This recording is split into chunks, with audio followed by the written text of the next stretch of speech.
नमस्कार साथियों, स्वागत है आपका एक नए ब्लॉग में।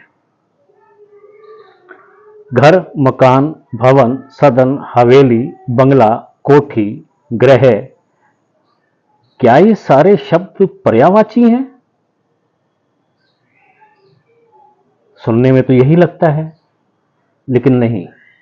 सबके अपने अपने मायने हैं, अपने अपने अर्थ हैं, अपने अपने जगह से ये नाम आए हैं।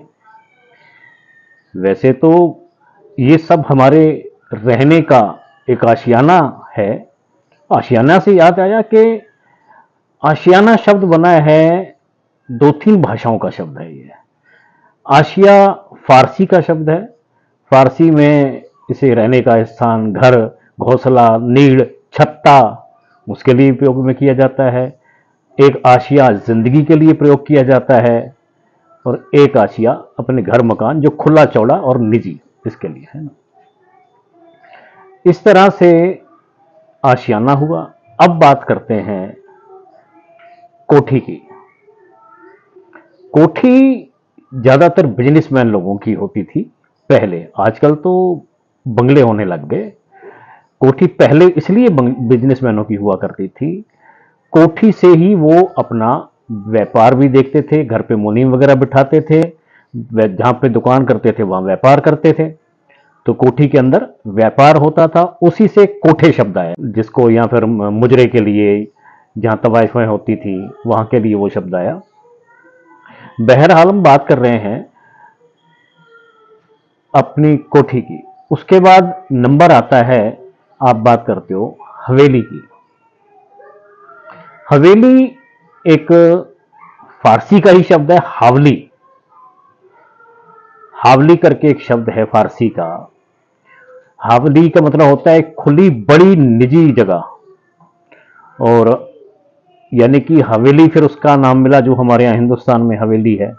हवेली निश्चित रूप से किसी न किसी राजा को या जमींदार को रिप्रेजेंट करती है आज के ज़माने में, और अपनी वास्तुशिल्प कला के लिए मशहूर हैं।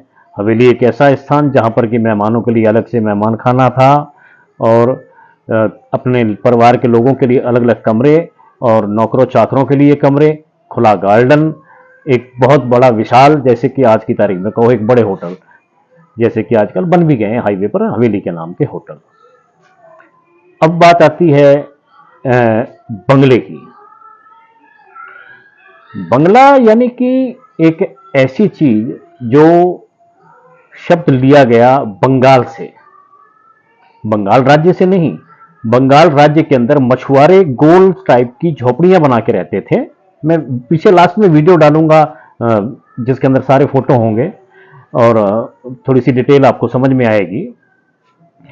तो बंगाल से मिला बंगला, जो शब्द बना, बाद में अंग्रेजी में बंगलो भी बोलते हैं उसको।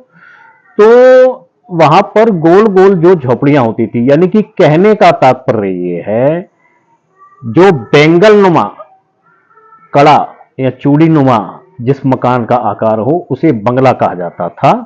आजकल आधुनिक टाइम में बंगलों का डिजाइन बदल गया है।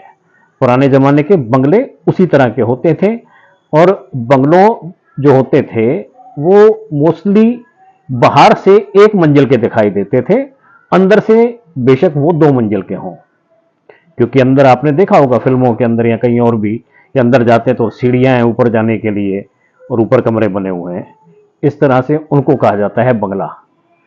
और मैं आपको बता दूं कि जैसे बहुत सारे आपने दूसरे शब्द सुने होंगे, जैसे आपने मंजिल के, नुसरत मंजिल, इशरत मंजिल। तो जैसे हमारे यहाँ पर किसी को कहते हैं ना राम सदन, श्याम सदन या कन्हैया भवन, इस तरह से उर्दू में मंजिल कहा जाता है। अंग्रेजी में मेंशन कहते हैं, बेंगलो कहते हैं। तो बात करें आज के आधुनिक युग में, तो कोठी और बंगले के अंदर ज़्यादा अंतर नहीं रह गया है। डिजाइन समय के साथ में परिवर्तन कर दिया गया है। पुरानी हवेलियां जो हैं वो बेशक विरासत लिए हुए हैं, जो अपना एक अलग स्थान रखती हैं, अपनी धरोहर को बचाए हुए हैं। क्योंकि आजकल हवेलियां बनाता ही नहीं है कोई भी, वो पारंपरिक दृष्टि से, ऐतिहासिक दृष्टि से अति महत्वपूर्ण है, और उनको गवर्नमेंट अभी हेरिटेज में भी ले रखा है, गवर्नमेंट ने उनको संभाल के रखा हुआ है। तो दोस्तों, ये बात हुई मकान, भवन, सदन इनकी, ग्रह की, और इसी तरह के और शब्दों का मैं विश्लेषण आपके सामने रखता रहूँगा। और उम्मीद करता हूँ कि आप मेरे चैनल को सब्सक्राइब करेंगे, लाइक करेंगे, बेल को नहीं प्रेस करेंगे, जिससे कि मेरा नए वीडियो का नोटिफिकेशन आपको मिले और मेरा हौसला बढ़ाते रहेंगे। इसी के साथ मुझे इजाज़त दीजिए। नमस्कार।